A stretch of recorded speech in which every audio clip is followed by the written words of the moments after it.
Hello everyone, welcome to this session on strain energy. In this problem we will be solving a portal frame which needs to be evaluated by Castigliano's method. So the statement of the problem goes like this. It says that determine the vertical deflection and horizontal deflection at end A of the member ABCD as shown in figure. So this is a portal frame ABCD. A is a point at the free end, B is a point where there is a concentrated load, C is a point where there is a bend, and D is a point where there is a fixed support. The moment of inertias of the individual sections are I1 is 4 into 10 to the power of 7 and I2 is 8 into 10 to the power of 7. That is, horizontal member is 8 into 10 to the power of 7 and vertical member is 4 into 10 to the power of 7. And the magnitude of the load that has been applied here is 10 kilonewton, and because of this 10 kilonewton we are supposed to find out the vertical deflection and horizontal deflection. Suppose if we consider a frame here, we are supposed to find out the vertical deflection and even the horizontal deflection. So that is delta V and delta H needs to be calculated. To solve this by Castigliano's method, to find out deflection, it is partial differentiation of strain energy with respect to a load. That is, whichever direction we want to find out the deflection along that particular direction, the concentrated force needs to be impressed. If already the concentrated force is present at that particular location, then no need to apply any concentrated force. If concentrated force is absent, then we need to introduce a dummy force and then continue with the calculation. Now here in this particular frame ABCD, we don't have any concentrated. First we'll try to find vertical deflection. To find vertical deflection at the first case, we need to check out whether at end A, that is at end A, which is been mentioned to find out vertical deflection and horizontal deflection. At end A, do we have any vertical force, a dummy vertical force been present at A? So in this particular diagram, there is no vertical force been present at A. So we need to introduce a dummy force, and that particular dummy force will be introduced in such particular case. The frame will remain as it is. There will not be any change with respect to the diagram. So frame will remain as it is. Only change is wherever we want to find out the deflection at that particular location, we are going to introduce a dummy force, and that dummy force I shall call it as Q. And remaining all other parameters shall remain same. So introduce a horizontal force here 10 kilonewton, placed at a distance of 2 meter and 2 meter, and the length of the horizontal member is 4 meter. This is point A, B, C and D. So original statement of the problem and the problem that we are going to reorganize will remain the same. Only change is we are going to introduce a dummy force at point A. So introduction of the dummy force at point A is we are going to find out the vertical deflection at point A. So for that reason, if already the force was supposed to be present at point A, in that particular situation we would not be imposing any dummy force at point A. After the imposition of dummy force at point A, we shall draw the free body diagram of the individual section so that we will be able to represent M term. Why this particular M term is required is, if you look back at the expression of strain energy is integration m square dx divided by 2ei, whereas m is the moment that we need to consider. So when we are considering this particular m shall start, or the section shall start from the free end, either of the end. So if I happen to start from point D, I am supposed to find out all the reaction component at D. So number of unknowns will go on increasing. Rather than that, if I happen to start from point A, the number of unknowns are minimum when compared to the moment being considered with respect to point D. So for that reason, I shall consider moment from point A, that is section shall start from point A. So to start with the section, first we'll draw the free body diagram so that the expression of moment will be easier, and the same expression of moment we need to consider here. After this, what we need to do is we need to substitute in this particular partial differentiation. So partial differentiation, it will be of u will be 2m dou m by dou q dx divided by 2ei. So this partial differentiation itself will be delta, that is dou u by dou q or dou u by dou p will be itself nothing but the partial differentiation that we are going to find out, that is the total deflection term that is required. That is, this will be the expression for delta. Now to begin with, we shall draw the individual free body diagram, consider a vertical member and the horizontal member. Once you consider a vertical member and a horizontal member, vertical members are subjected to two forces. One force is a dummy force Q, and other force is the applied force, which is applied on towards the right hand side. Here this 10 kilonewton is applied on towards the right hand side. So this has been placed at a distance of 2 meter and 2 meter, and further horizontal member shall remain as it is. So this is A, B, C, C and D. So we need to ensure that the equilibrium should be maintained at each and every joint, or else the whole structure will undergo a catastrophic failure, or else it will be undergoing an inequilibrium condition. To find out this particular equilibrium condition, what will be the equilibrium condition? That means all the forces at the joint should be zero, whether it is a vertical force or a rotation force, horizontal force, vertical force or rotation force. All the net forces summation should come out to zero. That is what is the equilibrium condition.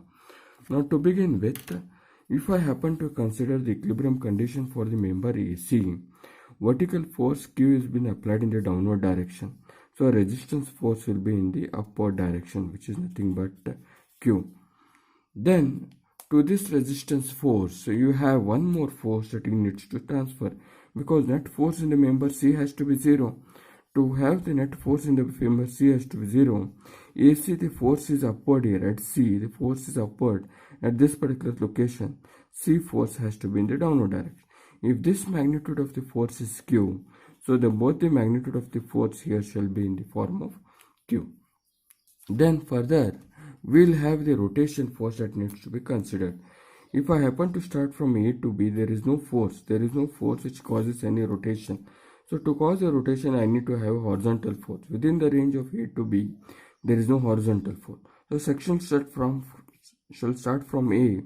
When it reaches at this particular location, at this point, which is X, this particular 10 kilonewton shall rotate in anti-clockwise direction.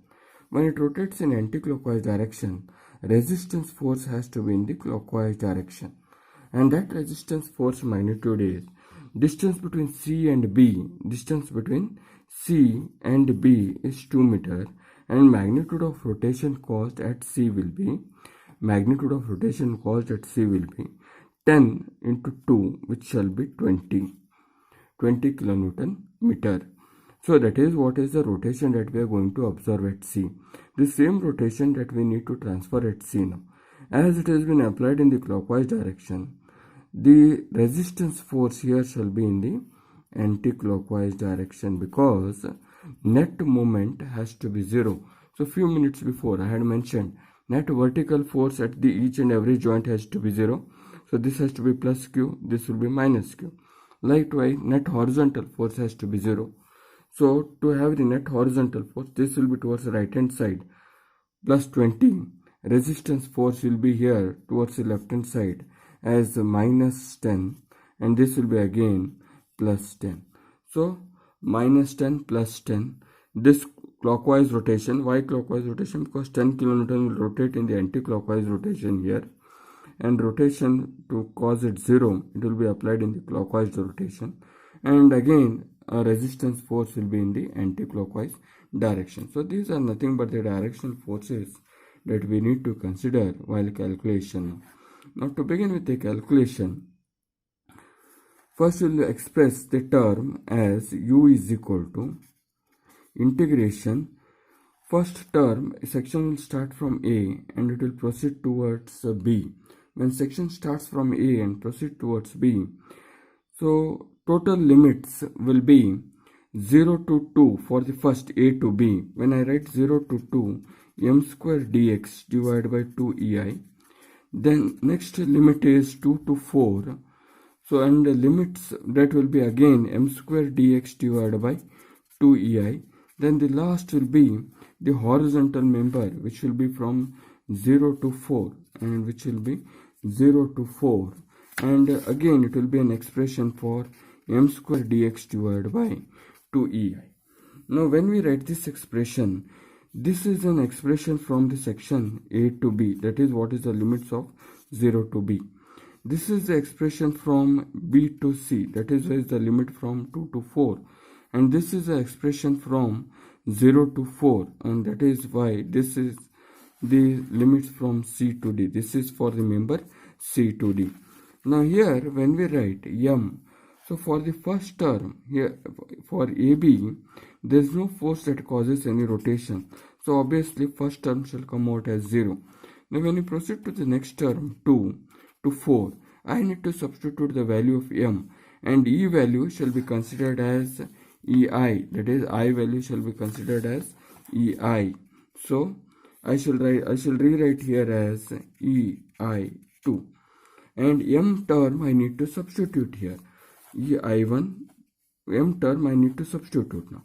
When I substitute n term, as stated, section shall start from A, and if a section shall start from A, point of 10 kN is placed here, and total distance is x. What shall be the distance here now? That particular perpendicular distance will be this part. And what shall be that particular distance now? That distance will be x minus of 2. That is, this particular distance is 2 meter. From A to B is 2 meter. And the remaining distance from B till the last point, it will be x minus of 2. So this particular value shall be written as m term as 10 into x minus of 2 whole square dx plus of 0 to 4. Then the last member here, we need to refer to this diagram. If we are happening to refer to this particular diagram, section shall start from C.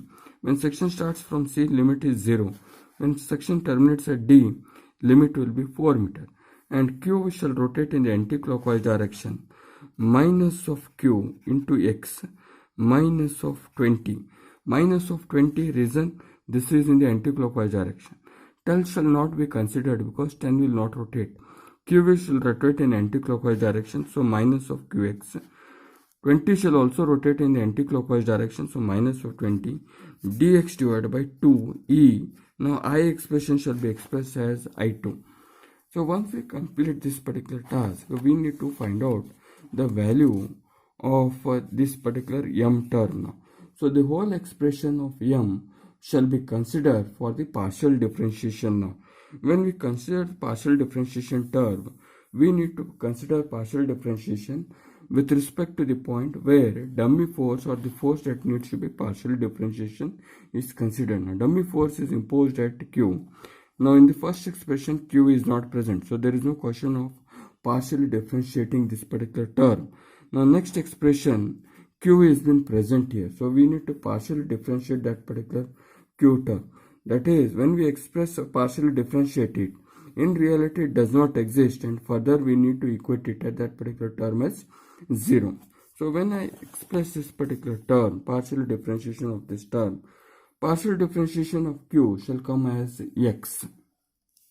So when I consider this term, m is equal to minus qx minus of 20 dou m by dou q. When I write it here, partial differentiation of q will come as minus of x. This shall come as 0. So partial differentiation of m with respect to q shall come as x. So same thing we need to substitute in the differentiation term as delta v is equal to integration 2m dou m by dou q dx divided by 2ei. Here 2 gets cancelled out. Now m term, so what will happen is, in reality there are two terms here. So first expression, this particular expression, first expression is already 0. Second expression BC shall also come out to 0 because there is no term to partially differentiate q. There is no term q in this particular second expression. So second term shall also come out 0. Only consideration is the third term. So when I consider this third term, partial difference, that is m term, is qx plus 20. If I take minus outside, common term outside, and here it is minus of x dx divided by ei2, dx divided by ei2. Here if I take a minus outside, it will be minus qx plus 20. So inside the bracket it will be minus qx plus 20. Partial differentiation of q, what we had is minus of x. So same thing we are substituting. Minus into minus will become plus. And the limits here is 0 to 4. That is for the member B, that is for the member C to D. So when we multiply here, minus into minus will become plus. So 0 to 4, qx plus 20 dx divided by ei2. This is the expression for deflection, vertical deflection. So same, put the q is equal to 0 because it does not exist. So you are putting q is equal to 0. When we substitute q is equal to 0, delta v is equal to into x as it is. When we substitute q is equal to 0, what will be the expression that is left out is first term is 0 plus of 20 x dx divided by ei2. So further you take it inside the integration term 0 to 4 20x dx divided by ei2. Substitute the whole part, and then after this particular substitution 20 integration will be 20x square by 2, and 20x square by 2, if we have 20 into x square divided by 2, 0 to 4 into 1 divided by ei2. So delta v is equal to 20 into 4 square divided by 2 into 1 divided by ei2. Substitute this whole term here, 20 into 4 square for 20 into 16, or 10 into 16, which will come out to 160. 2 ones are 2 tens are 10 into 4 fours are 16. 10 into 16 into 1 divided by ei2, which is 10 into 16, which will come out to 160 divided by ei2. Now we need to substitute the values here, and the value of e is been given as 210 into I value will be 8 into 10 to the power of 7. As a resultant, when we substitute and in the calculator, the value that we have got is 9.52 millimeter. This is what is the value of the deflection at point A, that is vertical deflection at point A. So in reality, we need to substitute a vertical dummy force at point A wherever we are finding out the vertical deflection. The same problem we need to evaluate to find out the horizontal deflection. To find out horizontal deflection, we need to introduce a dummy force along the horizontal direction. Now we have introduced a dummy force along the vertical direction here. Next case, we need to introduce a dummy force along the horizontal direction so that the horizontal deflection can be calculated. In reality, there also, when we substitute horizontal force, there also we need to again equate it to 0, because in reality that particular force does not exist along the horizontal direction. Thank you. Have a nice day.